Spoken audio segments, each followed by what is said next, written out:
Buenas tardes, compañeros. Gracias por haber asistido a esta última sesión 5 del taller de género, cóncavo y convexo, reflexiones cotidianas sobre los machismos contemporáneos. Les agradezco que estén por acá. Y bueno, pues hoy vamos a ver un poco de la historia de México en la que se insertan estos machistas, o bueno, la palabra, el término y algunas acepciones también que provienen de la historia. Ya hablamos en las sesiones pasadas un poco del contexto cultural, de lo simbólico, también del contexto cotidiano en cuanto al bombardeo de imágenes que tenemos en los comerciales. Bueno, este sistema ahí patriarcal que todo el tiempo tiene varias vías para darnos ahí o reafirmar nuestros machismos. De todos, todas, todos. Lamentablemente no es una situación que sea de una sola persona, es una generalidad, ¿vale?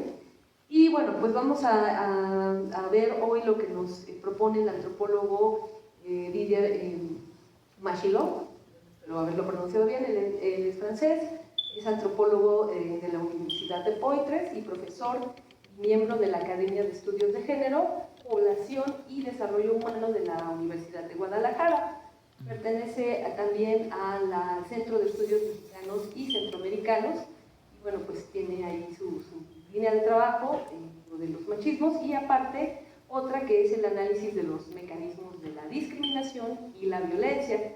Entonces, en ese sentido, a mí me interesó su trabajo, porque nos explica un poco el origen y la relación de la historia con este término, y cómo se inserta también en nuestro imaginario a nivel nacional, ¿no? Estos machistas que están presentes en el cine de oro, que ayer comentábamos un poco, y bueno, también en la adscripción que tenemos, ¿no?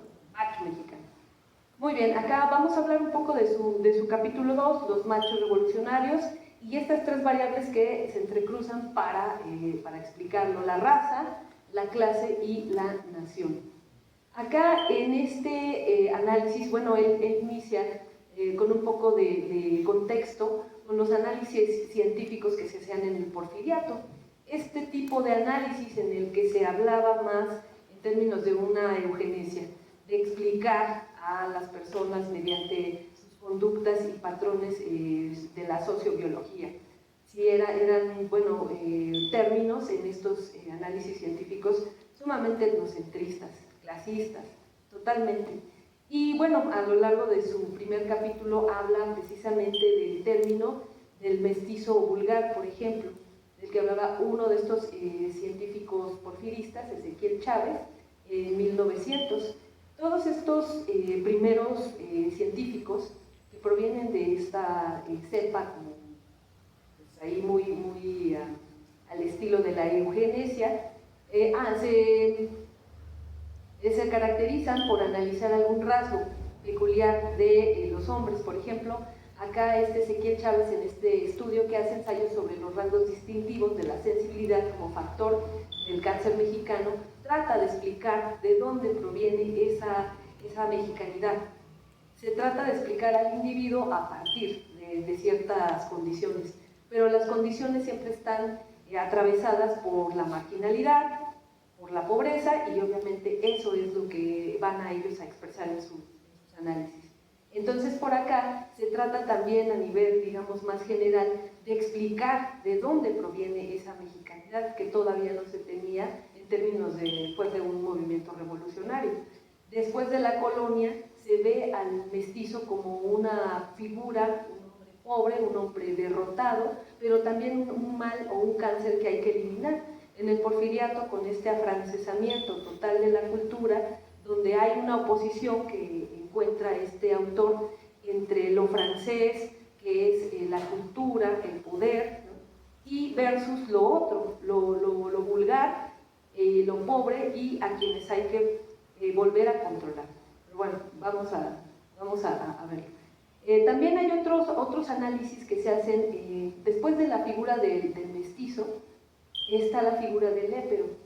Julio Guerrero es un jurista, y él más bien se quiere explicar de dónde sale esta génesis, y hay una relación acá interesante entre esta gente pobre y el crimen. Al pobre no solamente se le va a juzgar por su color de piel, sino se le va a adscribir ciertas características o por ejemplo, cierta propensión al robo. El pobre es ratero, es vulgar, y en ese sentido es que este Guerrero lo trata, es el lépero, es el peladito. También hay una cuestión de la que habla Machilot en su primer capítulo, donde nos dice que esta palabra de lépero proviene de todas estas enfermedades que muchas veces se tenían como la lepra. Es decir, se trata otra vez de evidenciar estas características socioeconómicas como un mal social. Entonces, de ahí viene también esta palabra de lépero, ¿no? No solamente es una persona en una condición, digamos, económicamente más baja, sino que también tiene todas estas problemáticas, ¿no? Las presenta como si fueran per se de ellas. Y también entonces esta propensión al crimen, ¿no? Son propensos al crimen, pero también son propensos a siempre estar con esta idea de que los hombres, bueno, que estos machos tienen este rasgo de siempre querer pues estar procreando, ¿no? Tienen esta propensión, según estos análisis eugenéticos. De ahí también se deriva esta otra figura que es el macho vulgar. Con Samuel Ramos, tanto Chávez como Ramos son filósofos, Chávez pues, es político, filósofo de estos porfiristas. Samuel Ramos está dentro de la filosofía hablando de este perfil del hombre y la cultura en México. Entonces vemos que desde estos tiempos, desde los 1900, se quiere, digamos, hacer una definición de estos rasgos, pero desde esta visión etnocéntrica también. Así tenemos entonces esta génesis en esta categoría que es primero la plebe, la gente pues, más pobre, está el pelado, el peladito, ¿no? el que pasa ahí su tiempo pues nada más en el ocio o digamos en alguna situación violenta. Después esa plebe se va a convertir en el mestizo, y del mestizo a un mestizo vulgar, es decir, esta figura ya con todas las connotaciones negativas que he descrito, y de ahí se va a saltar al macho vulgar. Este macho va a tener ciertas características muy diferentes al mestizo. Mientras el mestizo se veía como un indígena pobre, derrotado por la conquista, el macho ya va a ser en este estudio que tiene el autor, más bien como una figura que reivindica. Debido al proceso revolucionario ya son las masas populares, las que son protagonistas de la historia, pero entonces ahora retoman una figura más heroica, es decir, luchan en favor para mejorar sus condiciones sociales, a diferencia del primero. Entonces, algunos de estos, por ejemplo, de estas definiciones que nos presenta el autor, describan así a estos primeros machos vulgares y, bueno, pasando por todas estas figuras. Es como un náufrago que se agita de la nada y descubre de improviso una tabla de salvación, la virilidad.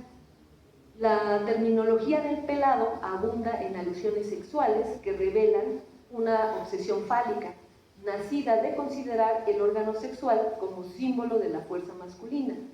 El falo sugiere al pelado la idea del poder, de ahí ha derivado un concepto muy empobrecido del hombre. Como él es, en efecto, un ser sin contenido substancial, trata de llenar su vacío con el único valor que está a su alcance, el de ser macho.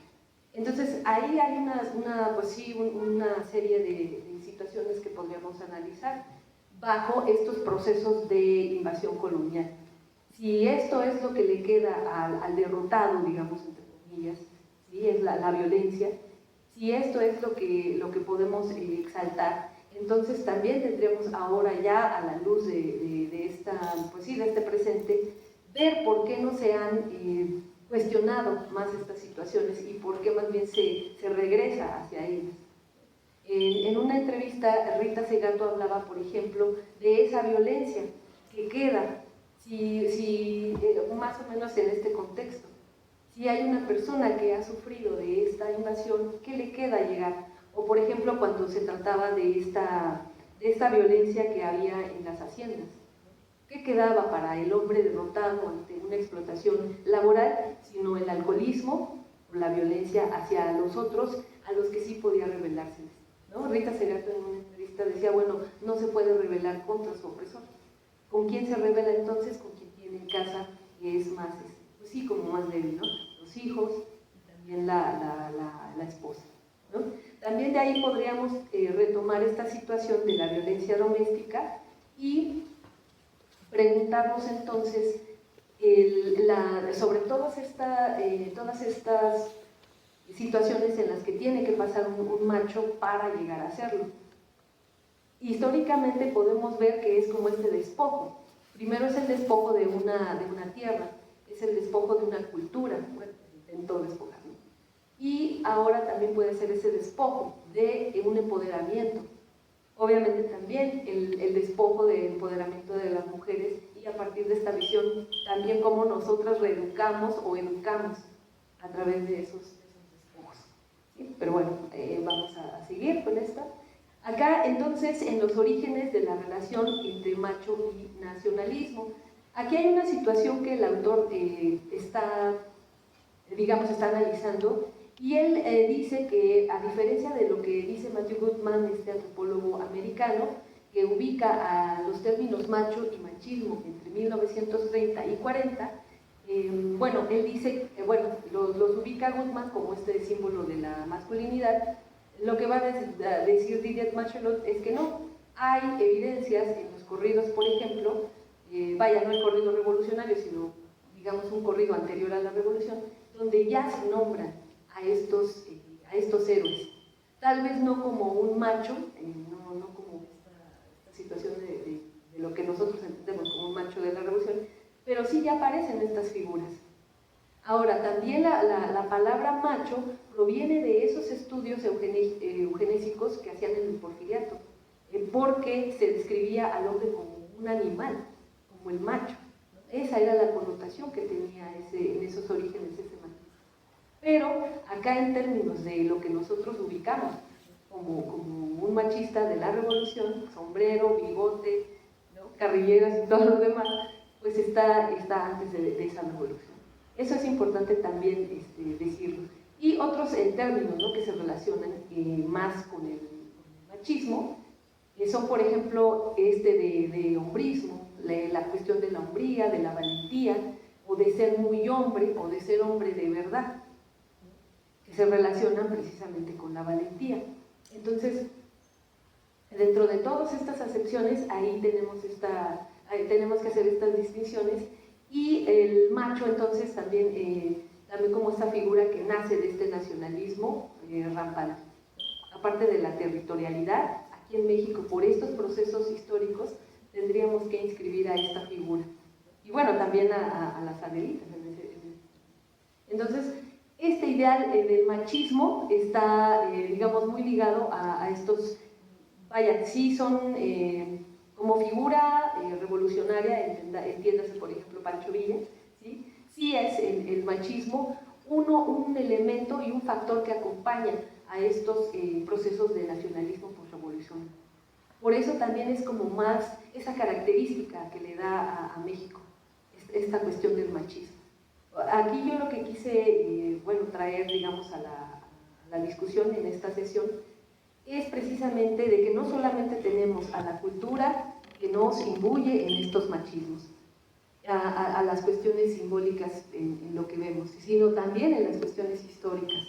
Esta figura del machismo está presente. Hay una situación, por ejemplo, con el fútbol que se relaciona en algunas de las copas, que se popularizó el traer unos bigotes mexicanos, y se los ponían todos, mujeres y hombres, por esta figura tan exaltada que tenemos, ¿no? En la cuestión de los corridos, por ejemplo, se pasa precisamente de ser un bandido, que antes el mestizo se tenía como esta figura de lo que ahora se conoce como macho, porque era el salteador de caminos. El salteador de caminos muchas veces se trataba en los ocurridos, como una persona que sí era un héroe a pesar de este robo que pudiera cometer.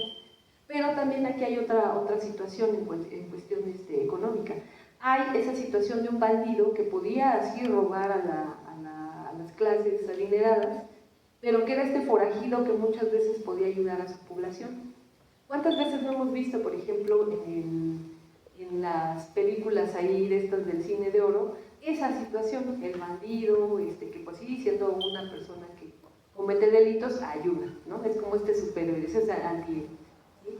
Y bueno, acá entonces esta figura, antes de lo que yo les describí, que es el macho revolucionario salvador, héroe, el guerrillero héroe, está este bandido, ¿vale? Entonces, pues vemos aquí esta transformación, ¿no? En la revolución, de que este mestizo pues se convierte en héroe de la revolución. Por eso siempre, bueno, más bien por eso tenemos estas figuras tan arraigadas. Y ahora hablar también de esta situación de la nación y el machismo. En esta nación nosotros vamos a encontrar que, bueno, ya a nivel, digamos, del análisis, el Estado pues siempre va a preceder a la nación, ¿sí? Estas ideas de nación se van construyendo. El Estado ya estaba, por ejemplo, aquí en México, desde el autoritarismo de Porfirio Díaz, pero había que tener esa figura que concretara esta idea de nación. Y bueno, pues aquí tenemos esta figura del macho como uno de los elementos importantes, pero también a la desigualdad que el Estado pues tiene bueno, pues sí, a sus habitantes. Estas diferencias, por ejemplo, también son étnicas y son profundas.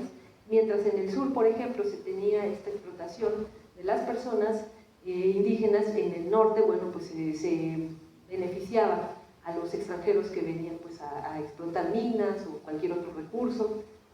Entonces, también en esas desigualdades el Estado pues asienta, ¿no? su idea de nación y entonces por eso la figura de este macho pues va a ser importante como un salvador ante esta explotación tan inminente. También por acá tenemos esta revancha entonces de los que se consideran pelados, porque por ejemplo Julio Guerrero, que es de estos científicos ahí positivistas del Porfiriato, en 1901 hace crea más bien esta figura de la señora decente.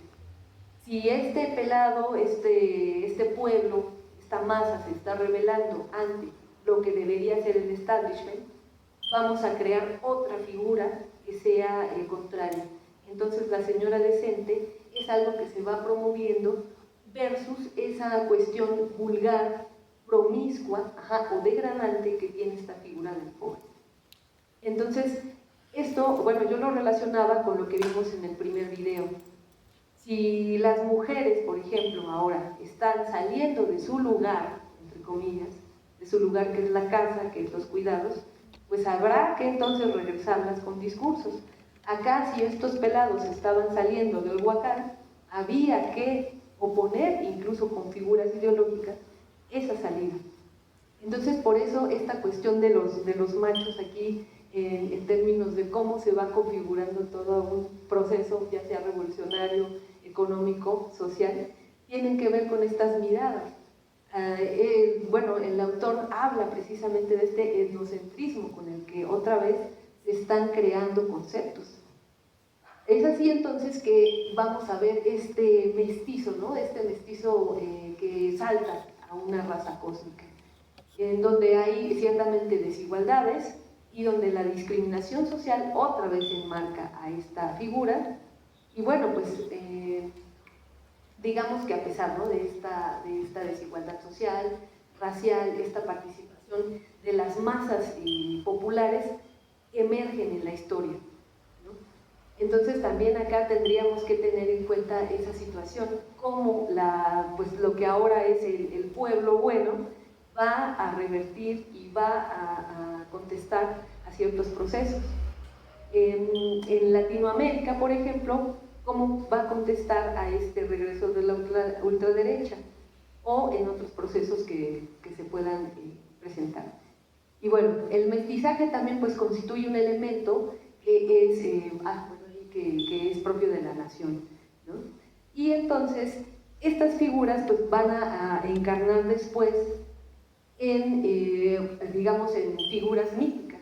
Este sacrificio que hace este mestizo se relaciona con este macho héroe, ¿sí? Es un macho que también tiene esta connotación de ser una figura que se inmola, ¿no? Que tiene que sufrir, él se va a sacrificar por su nación. Y también tendríamos que pensarlo ahora en la educación.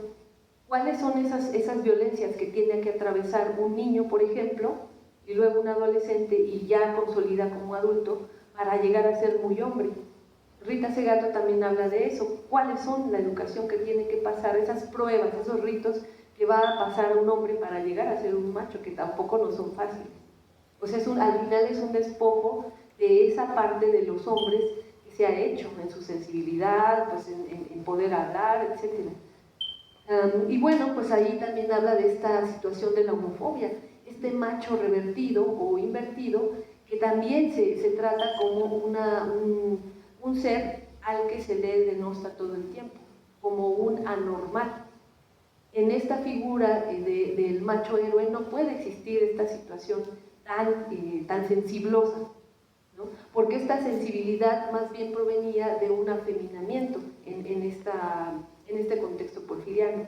¿Cuál era ese afeminamiento? Desde la invasión napoleónica en España se trataba como afeminado, como afrancesado a esos invasores, como en esta especie de reversión de una burla que se quiere hacer para el opresor. Luego llegan acá estos franceses con la invasión de esta nación y también se le retoma como esa cierta defensa, como una afeminada. Además de que también toda la cultura impuesta en el porfiriato, todo lo bueno era francés. La lengua de la élite era francesa. Porfirio Díaz se encargó de afrancesar toda la ciudad. Entonces había que tener esa reversión para estas figuras. ¿Cuál era esa burla que el pobre que podía hacer? Afrancesado, afeminado, ¿no? De esa manera entonces ellos escudaban entonces ahora esta situación opresora, ¿sí? Y bueno, les iba a poner algunas escenas de esta película de Dos tipos de cuidado, pero bueno, pues ahí hubo una cuestión técnica. Pero para quienes hayan visto esta película, es la presentación precisamente de estas dos figuras de machista héroe. Un Pedro Infante que es Pedro malo, en contraposición del otro personaje que se apellida Bueno, ¿sí? También todo el tiempo jugando con esta idea de que ellos son el macho valentón, pues sí, muy apegado a esta idea de que son mujeriegos, ¿no? Pedro malo es un mujeriego, tiene mucha suerte con las mujeres, pero es el héroe que salva la historia de una desgracia. Las mujeres también siempre con este papel en que son dos figuras, la chamacona, que es esta mujer, pues que es amante, y la novia real, la novia que es, digamos, formal. Entonces, estas figuras que se van creando en esta película ilustran totalmente esta situación de los papeles que tienen para representarlos. Todo el tiempo vemos a Infante y a Negrete en esta situación heroica, ¿no? Y metiéndose en una serie de problemas que, bueno, pues van resolviendo como un macho ahí, siendo hombres, ¿no? Cumpliendo con estos estereotipos. Entonces, bueno, se quedó de tarea verla, ojalá que la hayan podido revisar, pero si no la pudieron revisar, les pido que por favor la vean para que puedan encontrar alguno de estos elementos. Y bueno, pasamos a sus comentarios, por favor, para que podamos ahí iniciar una serie de reflexiones al respecto.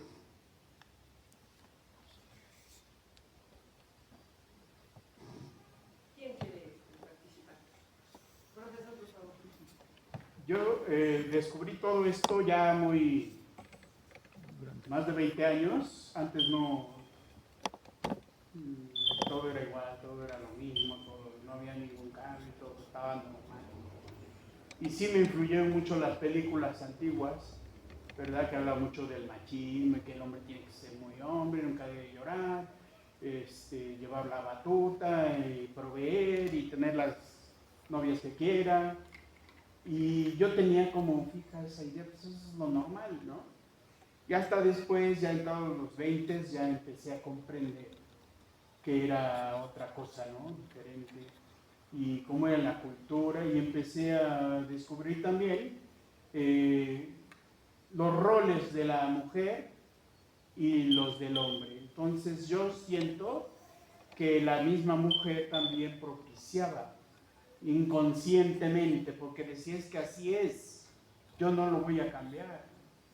Entonces, por eso hago hincapié en que en este siglo han cambiado muchas cosas, ¿verdad? Creo que se ha nivelado mucho más.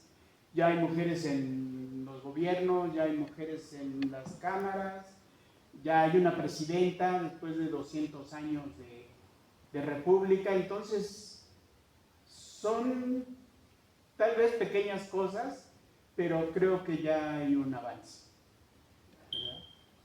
Gracias, profesor. Gracias. Compañeros.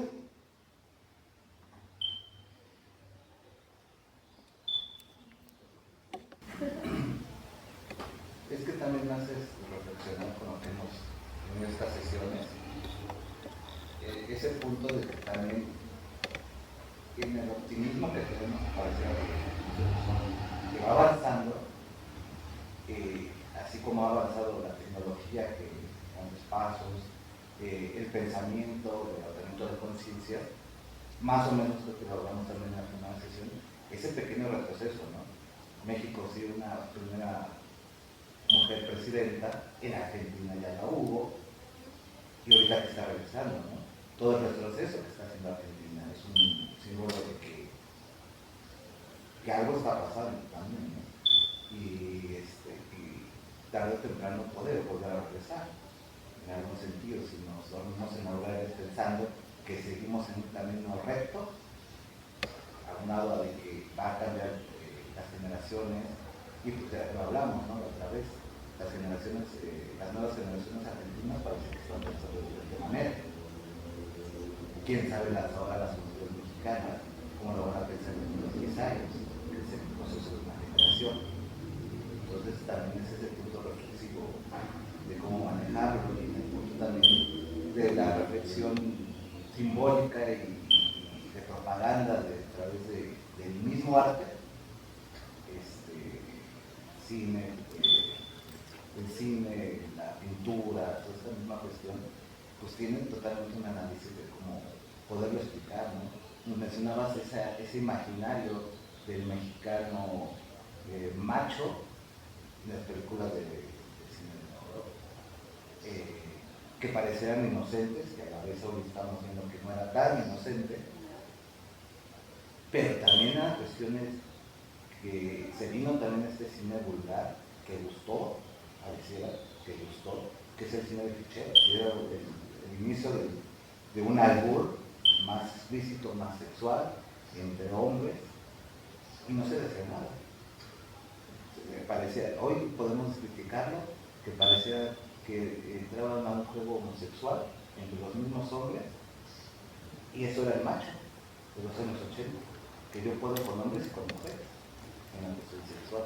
Ese análisis también es muy interesante de cómo temporalmente, cada época, cada generación, se va transformando en sus propios imaginarios. Porque estamos viendo el macho mexicano Pedro Infante y el macho mexicano Alfonso Sayas, y totalmente diferentes, pero va siendo el mismo producto, ¿no? Entonces creo que sí fue parte al final en el debate que traes, que nos trajiste, sobre estas cuestiones también de los medios de comunicación, desde el arte, desde el cine, porque también es lo que yo estaba viendo ahorita con la pintura de Zapata, digo, ¿por qué no pintaron a Villa? Que es como que más la gran figura del machismo revolucionario, ¿no? Porque Zapata es una figura posiblemente más contestataria, ¿no? Más, entre comillas, menos polémica del macho, sino más del héroe, y Villa sí es el bandido, el asesino, todo, y el mujeriego, una verdadera figura del macho mexicano, ¿no? Claro. Y no sé qué tanto impacto que debes de poner la cara de Zapata y de sus rodillas. Yo creo que lo hubieran querido ahí si lo meten a la cárcel, ¿no? Porque Sus nietos lo querían demandar. que se cree que, pues más bien, Zapata es más bien, se viene como de abajo para ella también, pero como que es más defensivo en el norte, y también estamos hablando del contexto geográfico, de cómo es el norte y el sur, ¿no? Entonces, ¿qué impacto? Pues el impacto del norte con Villa ha sido más conservador que el de la figura del sur, ¿no? No sé, ahí ojalá que se pudieran hacer más estos juegos de imágenes. Hay uno también que es muy padre de ver, con la Virgen María, la pintaron como si fuera un hombre indígena, y bueno, es que meterse con los íconos también es parte de estos avances, retrocesos, pero no hay que cesar en los avances, aunque haya esos retrocesos. A mí, por ejemplo, ahora me da mucho gusto ver que los jóvenes, o que hay una apertura para los jóvenes que se pintan, que se maquillan, que salen así. Incluso ya hay más canales de YouTube, por ejemplo, con hombres diciéndonos cómo se maquillan, hombres y mujeres. Eso para mí es una apertura, y es como también un poco ya ir cambiando estas figuras, estas, pues sí, nuevas masculinidades que tendríamos, que siempre estuvieron ahí, pero que no veíamos, ¿no? Entonces también hay estas formas en que, por ejemplo, los jóvenes van saliendo, van expresando, a mí me parecen un avance. Obviamente también el retroceso está cuando uno escucha en cómo son discriminados estos jóvenes, van maquillados. A mí me ha tocado escucharlos y bueno, digo, bueno, estando en la biblioteca, ni siquiera en la calle, dices, bueno, pues, es un lugar de conocimiento, ¿cómo expresas esas situaciones tan discriminatorias? Pero sí, en estos avances, creo que por ahí el arte nos puede dar una respuesta, ¿no? Por ejemplo. Gracias, compañeros. ¿Por ahí alguien más que quiera participar? Pues, no sé, a mí se me hizo interesante lo que planteabas sobre el Estado, también cuando ponen la aparición del Estado, y bueno, también cómo el Estado ha permitido en estos medios de comunicación estas ideas, ¿no? Que finalmente nos vienen a educar también, ¿no? O sea, todo este cine de Pedro Infante que pues todavía a muchos nos tocó, y también pues es algo muy normalizado, ¿no? Que este rol del hombre, ¿no? Que trasciende a más, y hoy también el Estado, por presión más de las mujeres, ha tenido que cambiar también todo el contenido, inclusive de la televisión, ¿no? Y que también se ve reflejado ahí, y que hoy también podemos ver como distintos tipos de estados según el partido que está gobernando, ¿no? Porque, por decir, al PAN lo podemos identificar mucho con estas ideas pues, machistas, ¿no? Que traen, y pues, los otros partidos como con una visión más abierta, ¿no? Diferente, que responde más a las presiones pues, de la mujer, ¿no? Que han llevado a que hoy pues, exista más por presión que por una aceptación como de la gente, ¿no? Y del Estado, ¿no? Claro, y en ese sentido también entonces tiene que estar, bueno, como antes estuvo la figura del mestizo como ya un actor presente en sus procesos históricos, pues entonces también las mujeres y los hombres en estas ideas de avanzada feminista. No podemos dejar de estar ahí. ¿Por qué? Porque solamente así se puede presionar a estas ideas, cualquier tipo de acción conservadora que nos regrese pues digamos, a un sometimiento de cualquier índole. Y también, por ejemplo, en esta cuestión de los machistas, pues es una dominación de hombres, de mujeres, de su forma de ser. Ahí en el segundo taller que se va a proponer, vamos a tratar el tema más bien ya de las nuevas masculinidades, pero en términos también de la educación, porque de eso no hablamos acá, digo, apenas fue un cierto esbozo para que podamos ya dar un contexto.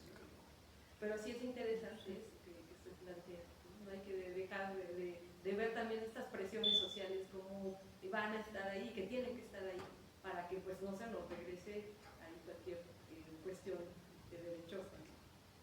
Y bueno, a ver, quien ustedes quieran.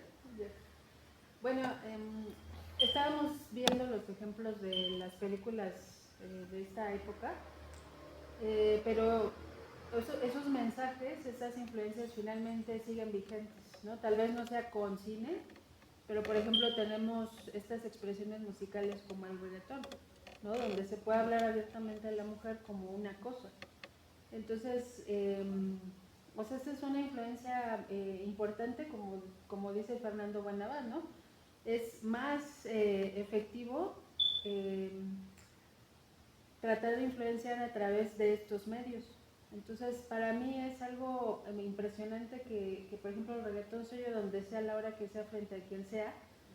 Y si bien ahora ya no hay horarios en la televisión y el radio donde se ve esa diferencia de este contenido es para adultos, este para niños, pues sí también es como una contradicción que con este debate tan fuerte feminista de la actualidad existan esas expresiones, ¿no? O sea, como que se permanece ahí esta parte que en ese momento fue el cine de oro, ¿no? De México. Ahora es más fuerte, ¿no? Con esas letras que se escuchan y demás. Sí, sí, porque los niveles de violencia son más grandes, ¿no? Sí. Ahora, bueno, lo veíamos ayer, bueno, un poquito lo tratamos con lo de las noticias. O sea, mientras a las mujeres les pueden pasar ahí decapitadas, descuartizadas, no pasa nada, a los hombres ni siquiera se les menciona o ahí en el trasfondo. Es tremenda esta violencia, va en pleno derecho. Profesor Carlos. Pues la verdad es que esto que expones es como pones, digamos, para que debatamos muchas cosas. Hablar de, por ejemplo, la construcción del Estado Nacional Mexicano, pues sí es todo un tema importante, pero así como a partir de este, digamos, de este enfoque es también muy importante hacerlo. Por ejemplo, con algunos estudiantes que han sido o mis, digamos, tesistas o he estado en sus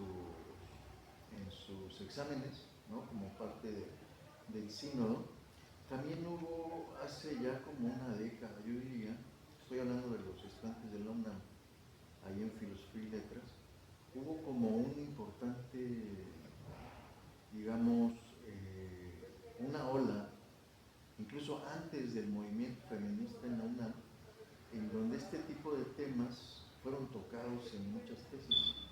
Yo diría que eso fue el antecedente y lo que dio el impulso, no solo de la lucha feminista, sino también algo que estuvo ahí como medio tapado, que fue pues, la defensa, ¿no?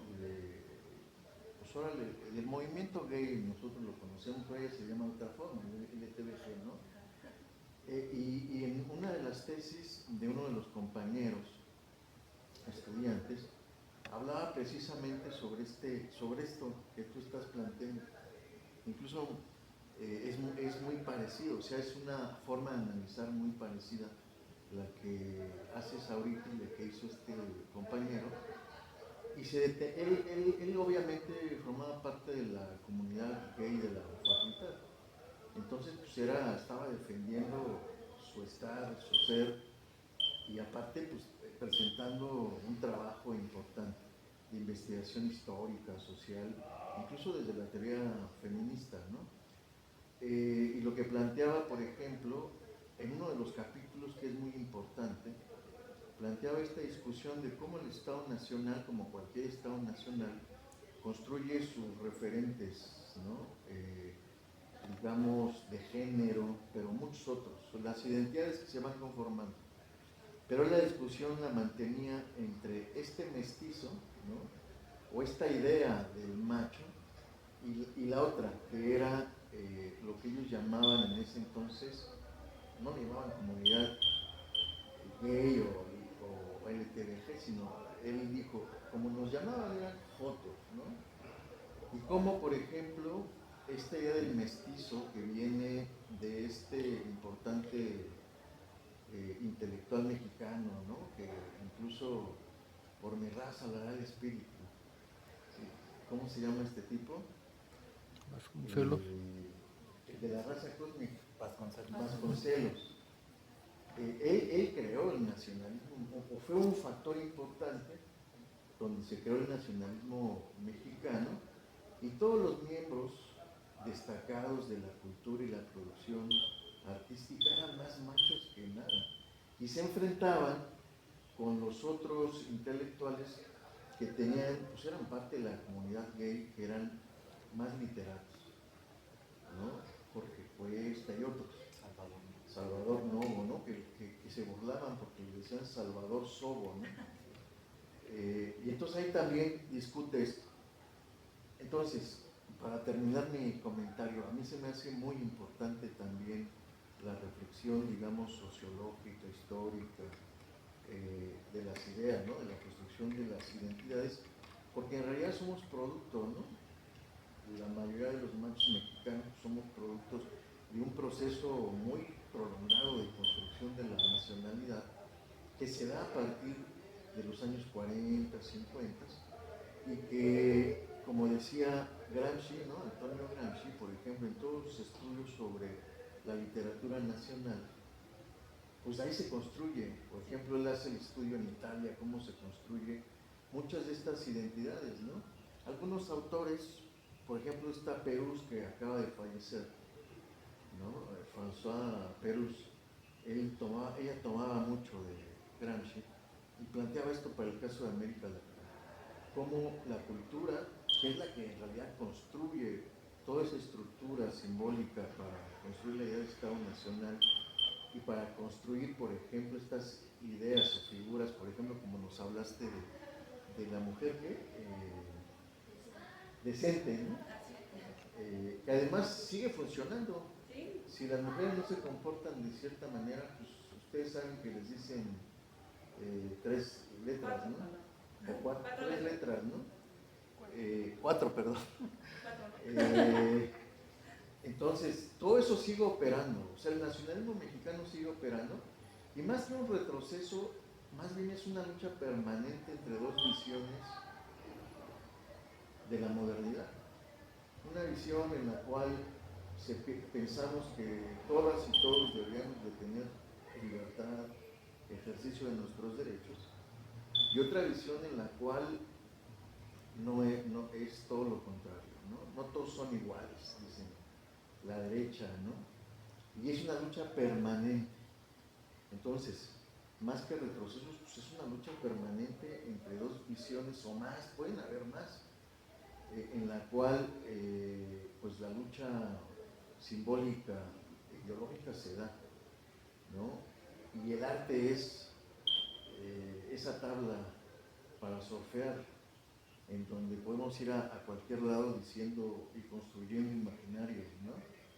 Y un último comentario, cuando salió esta imagen de Zapata, pues sí, se armó un escándalo, ¿no? No se sabía qué decir. Yo, por ciertas ascripciones, digamos, de mis investigaciones, en un comentario de Facebook, analicé la cuestión de esta imagen de Zapata, ¿no? Desde mi punto de vista, lo que creo que el artista estaba diciendo, pues es el rescate, porque si hay pruebas históricas, ¿no? De archivo, la prensa, en donde, por ejemplo, Zapata es parte de la comunidad gay, de la sociedad porfiriana incluso, tiene contactos con gente de arriba, particularmente ¿con quién? Con el, ¿cómo se llama? ¿Cómo se les dice esto? Es que yo casi no utilizo el número 41, ¿no? O sea, el sobrino, no es sobrino, el yerno de Porfirio Díaz, ¿no? E incluso, fíjense, toda la inteligencia y el espionaje que hace Zapata es porque Zapata y otras mujeres de la época conocen a la sociedad porfirista y digamos que la tienen bien conocida. Por eso tuvieron mucho éxito y mantuvieron mucho la resistencia, porque sabían quién era quién, cómo funcionaba, ¿no? Entonces Zapata era parte de la comunidad, todo el mundo sabía eso, incluso su secretario particular, ¿no? El ave negra que le llamaban, no quiero equivocarme, pero creo que era Palafox, era su compañero de vida, ¿no? O incluso en el Ejército Libertador del Sur, pues hay generales que son, ¿cómo se les llama? O sea, nacen mujeres, pero son generales hombres zapatistas, ¿no? Entonces, esto no es nuevo, hay una lucha permanente entre cómo nos construimos, dependiendo de nuestros posicionamientos políticos, ¿no? Pero es muy interesante todo lo que dijiste. ¿Por qué? Porque no es que seamos machos porque sí, ¿no? Que no hay una construcción histórica, social, política, que incluso benefició al Estado y la construcción del Estado mexicano. Incluso podemos decir, por eso hay un partido de Estado en México, porque la solución es violenta, o sea, la solución política de la construcción del Estado postrevolucionario es violenta y es autoritaria, porque pues ¿quién conforma el partido del Estado, no? Pues puro machín, o puro junior a partir de los años 50, ¿no? Una visión también empresarial. Entonces, en verdad esta parte, todo el taller ha sido muy interesante. Eso es desde otra visión, otra perspectiva, y creo que deberíamos hasta de cuando haya clases volverlo a realizar, ¿no? Para que ahora sí podamos decir a los demás agremiados que tienen que estar, porque es parte de su formación. Un sindicato no solamente quiere, digamos, tener beneficios, no beneficios, sino el ejercicio de sus derechos económicos, sino también tiene ante todo formar a sus agremiados, ¿no? Entonces a mí se me hace que es una brújula muy... O sea, podemos discutir muchas cosas a partir de lo que tú planteas, ¿no? Vamos a prepararlo para que suceda y bueno, pues sí, perdón, sí, Bueno, y además el símbolo del macho mexicano sigue tan vigente como hace años, porque en el extranjero pues sigue siendo el macho mexicano, ¿no? O sea, el macho, el hombre como tal en sí, pero también, por ejemplo, conductas que asocian a los mexicanos o mexicanas. Todos tomamos tequila, hay gente que piensa que todavía es como aquí en la ciudad algo rural, ¿no? O sea, por ejemplo, en algún momento yo en Costa Rica llevaba una blusa de estas típicas y una chica me dijo, mexicana, y yo sí, ay, qué bonito se visten allá, diario andan así, pues no, ¿no? O sea, esos símbolos están muy arraigados, ¿no? No por nada Televisa tenía este dominio del consumo mediático en toda América, ¿no? Y en el mundo, apenas acabamos de oír algo así, ¿no? De los machos mexicanos. O viene un extranjero y se compra lo primero un sombrero charro. Sí, por supuesto. A ver, la maestra y luego y luego Grace. Sí, a mí pues, me parece muy interesante también como la transversalidad, ¿no? Como de muchos ejes que se cruzan entre el género, entre la raza y la clase, ¿no? Esto que comentabas sobre justo contraponer lo que no es, lo que no eres, ¿no? O eres una cosa o eres la otra. Entonces era un mundo, creo que ahorita que está entrando un poco en crisis, muy binario, ¿no? Que es justamente lo que está criticando ahora tanto el movimiento LGBTQI como el feminismo, ¿no? Entonces, si había una idealización de los héroes, yo también tenía entendido todos estos registros que hay sobre Zapata, ¿no? Que era hasta cierto punto, bueno, yo había escuchado ¿no? Y cómo nos duele decir que, o pensar, ¿no? Que los héroes de la patria que tanto admiramos pueden ser parte de la diversidad, ¿no? Que asusta, porque al final de cuentas creo que es algo que no nos habían contado, ¿no? Que no es parte de la normalidad precisamente. Y entonces, bueno, me parece que justo el arte tiene también ese papel, ¿no? No solamente como el cine, como este cine de oro que nos ayudó a educarnos, sino también a contrarrestar, ¿no? Es lo maravilloso, creo yo, del cine. Y también las reflexiones que me genera respecto al clasismo que también tenemos, ¿no? Y el racismo también, porque entonces todas estas, lo que decían ahorita, ¿no? Por ejemplo, el reggaetón o el cine de ficheras, ¿no? Todas las expresiones que hemos tenido como del pópulo, ¿no? Y que lo vemos también mal o vulgar, ¿no? Como el sexo en la sociedad mexicana es algo malo, ¿no? yo lo platicaba con mis estudiantes en una clase que tuvimos sobre, decía una compañerita, es que ahora ya no entiendo por qué hay embarazos y en el TikTok, ¿no? Tenemos tanta información, el que quiere se educa, ¿no? Y yo le decía, bueno, pero a ver, dime tú qué piensas del dato que en la UNAM, por ejemplo, la facultad que más presenta embarazos no planeados es medicina, ¿no? Entonces, ¿cómo es que hay ciertas cosas que no atraviesan solo por esas formas binarias en las que vemos la realidad, ¿no? Sino que atraviesan varias pues sí, estas como varias variables, podemos decir, ¿no? Varios elementos de la realidad que hay que cuestionar, ¿no?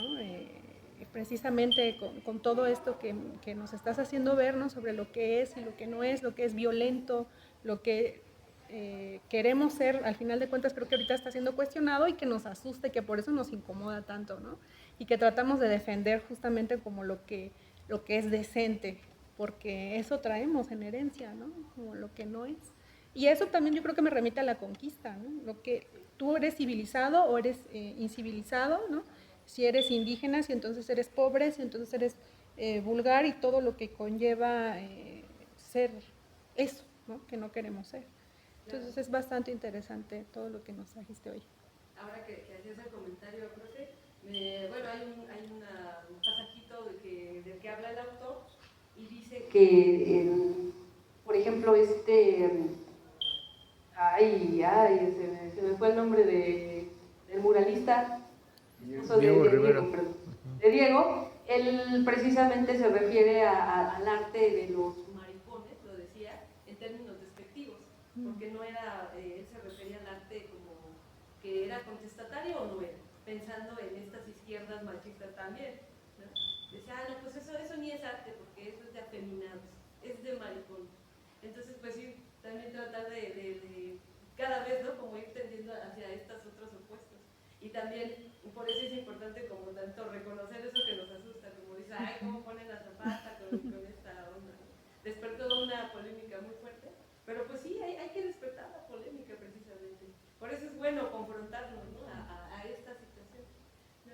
Y eso me llamaba la atención. Y también desencasillarnos, porque acá algo que a mí me parece muy preocupante es siempre estos análisis desde lo científico, pero ya atravesado por toda esa situación etnocéntrica, prejuiciosa, ¿no? Que tenga, bueno, tú eres pobre porque tal teoría dice, ¿no? Y eso es lo que no debemos de creer. Ahorita, por ejemplo, salió un tuit de este hombre Verástegui diciendo, bueno, yo me voy a casar si encuentro una mujer femenina, y entonces son estos discursos que otra vez salen. ¿Por qué? ¿Por qué esas mujeres? Hay que contestar a esos encapillantes.